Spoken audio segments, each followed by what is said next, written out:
Halo semuanya dan selamat siang.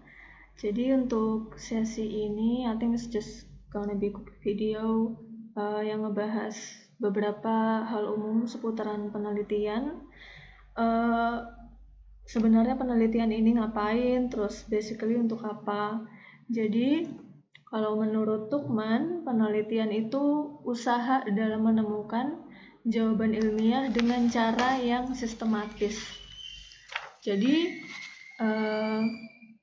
dalam penelitian harus dilakukan dengan langkah-langkah yang sistematis, itu dalam artian terstruktur, tidak random atau tidak berantakan langkah-langkahnya. Kemudian yang juga penting dalam suatu penelitian adalah dia berdasarkan pada sumber-sumber yang kredibel. Sumber-sumber yang kredibel ini contohnya adalah teori yang sudah teruji atau jurnal ilmiah atau data lapangan. Intinya sumber-sumber data yang bisa dipercaya. Nah, terus basically penelitian ini untuk apa sih gitu? Kenapa orang neliti? Kalau berdasarkan tujuan, itu ada 3 jenis penelitian dengan tujuan yang berbeda. Jadi yang pertama itu ada namanya penelitian eksploratif. Nah, penelitian ini tujuannya untuk ngeksplor hal baru. Misalkan kita nemukan tanaman X di hutan, terus ternyata belum ada yang eksplor. Nah, penelitian yang kita lakukan itu dinamakan penelitian eksploratif. Kemudian yang kedua ada penelitian pengembangan. Penelitian pengembangan ini tujuannya buat mengembangkan pengetahuan atau teori yang sudah ada sebelumnya. Pertanyaannya, kenapa kemudian penelitian yang kemarin itu perlu dikembangkan? Nah, bisa jadi karena ada bagian yang belum dieksplor lebih jauh potensinya, atau ada kelemahan dari metode yang sebelumnya digunakan.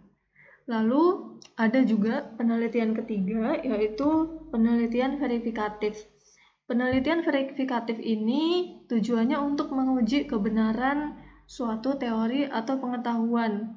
Contohnya, kita menguji nih, apakah teori X itu berlaku untuk orang A, lalu apakah dia berlaku juga untuk orang B. Jadi, bisa jadi suatu teori itu berlaku untuk kasus A, tapi ternyata ketika kita praktekkan untuk kasus B, dia tidak berlaku, sehingga penelitian verifikatif ini membantu kita untuk membedakan, oh teori ini berlaku untuk yang A, tapi kemudian pada kasus B, teori itu tidak berlaku, artinya kita kemudian harus mencari teori yang lain.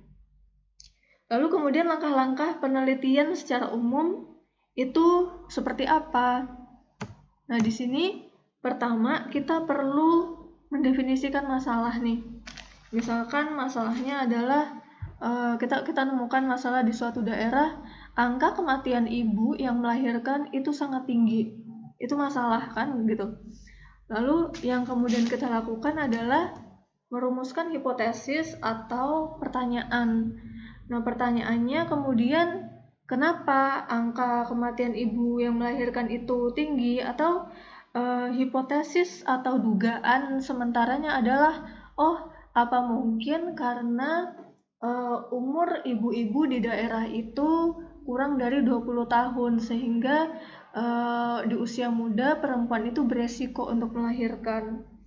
Lalu yang langkah ketiga itu adalah desain penelitian. Nah, desain penelitian ini adalah kita basically ngedesain penelitian kita mulai dari nanti ngambil sampelnya kayak apa, kemudian kita mau mengumpulkan datanya itu pakai teknik apa, memproses datanya akan dengan metode apa, dan bagaimana kemudian kita menganalisis data.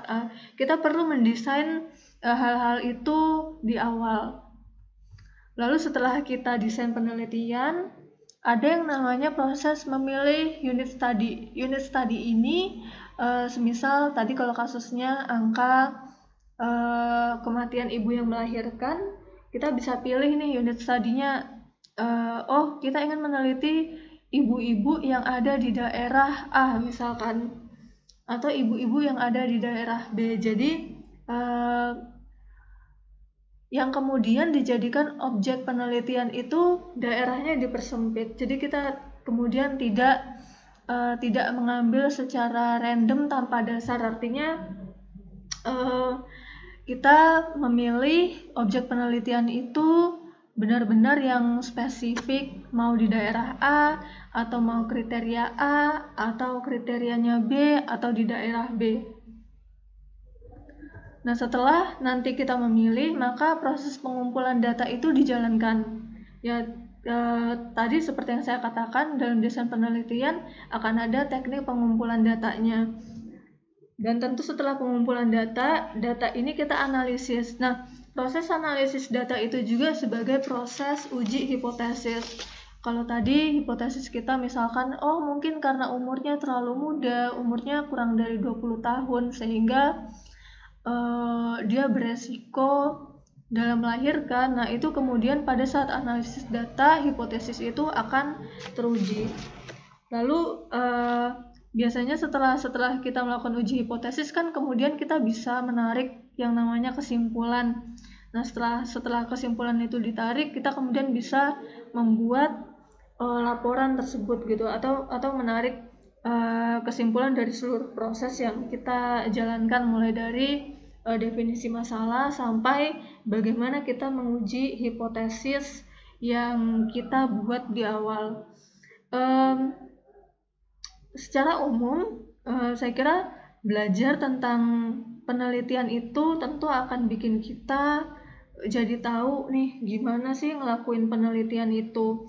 Tapi kalau dilihat-lihat kembali, mulai dari tujuannya, kemudian langkah-langkahnya, sebenarnya kita kemudian akan belajar bahwa ketika kita melakukan langkah-langkah penelitian dengan teratur, dengan terstruktur, dengan terorganisir, secara umum kita akan terbiasa untuk punya logika yang terbangun dengan baik, atau logikanya tidak berantakan dalam menganalisis sesuatu, karena kita kemudian belajar untuk melakukan sesuatu secara runtut. Itu belajar untuk membangun logika kita agar tidak berantakan sekali lagi. Dan kemudian karena kita juga belajar bahwa dalam penelitian kita perlu nih mengambil data-data yang kredibel, data-data yang tidak berdasar pada sumber yang kemudian tidak terpercaya gitu ya. Artinya data-data kita benar-benar data-data yang real, data-data yang sudah teruji, dan teori-teori yang kita pakai juga sudah teruji. Ini kemudian juga membiasakan kita untuk bisa menyaring mana sumber yang kredibel, mana yang tidak dalam kehidupan sehari-hari. Nah, terutama di era media sosial yang saya pikir arus informasinya terbuka lebar, kita kemudian harus bisa memilah mana yang fakta, mana yang bukan, mana data yang kredibel, mana yang tidak, dan logika-logika yang kita bangun juga kemudian tidak berantakan. Saya kira cukup untuk sesi ini. Itu beberapa hal umum seputaran penelitian, dan saya pikir terkait dengan hal-hal yang lebih spesifik seperti nanti sampling atau perumusan hipotesis atau teknik pengumpulan data, itu akan kita bahas di sesi selanjutnya.